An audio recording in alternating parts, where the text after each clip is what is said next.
Boche gold and diamonds. Buy now, pay later. Ottapalam taluk ആശുപത്രിയെ ചൊല്ലിയുള്ള തുടർച്ചയായ ആരോപണങ്ങൾക്കിടെ സ്ഥിരം സൂപ്രണ്ടിനെ നിയമിക്കണമെന്നാവശ്യപ്പെട്ട് നഗരസഭ ആരോഗ്യ വകുപ്പിനെ സമീപിച്ചു. ആരോഗ്യമന്ത്രിക്കും ആരോഗ്യ വകുപ്പ് ഡയറക്ടർക്കും ജില്ലാ മെഡിക്കൽ ഓഫീസർക്കുമാണ് കത്ത് നൽകിയത്.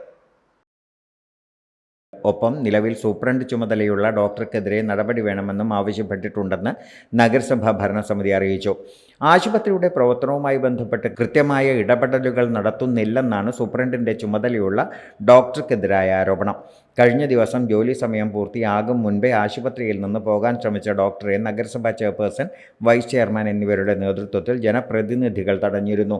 ആശുപത്രിയുടെ ഭരണനിർവഹണത്തിന് സ്ഥിരം സൂപ്രണ്ട് എത്തിയാൽ പരാതികൾക്ക് പരിഹാരം കാണാനാകുമെന്നാണ് നഗരസഭയുടെ പ്രതീക്ഷ.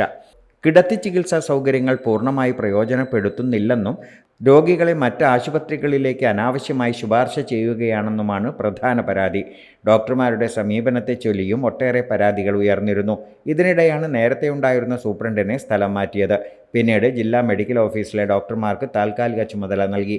ഇവർ ആഴ്ചയിൽ 2 ദിവസം മാത്രമാണ് ഒറ്റപ്പാലത്ത് എത്തിയിരുന്നത്. ഈ ഡോക്ടറും അവധിയിൽ പോയതോടെയാണ് താലൂക്ക് ആശുപത്രിയിലെ തന്നെ സർജന് 3 ദിവസം മുൻപ് ചുമതല കൈമാറിയത്.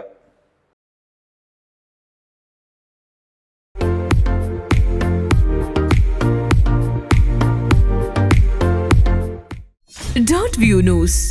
കാഴ്ചകളാണ് ലോകം. കണ്ടു തുടങ്ങുക.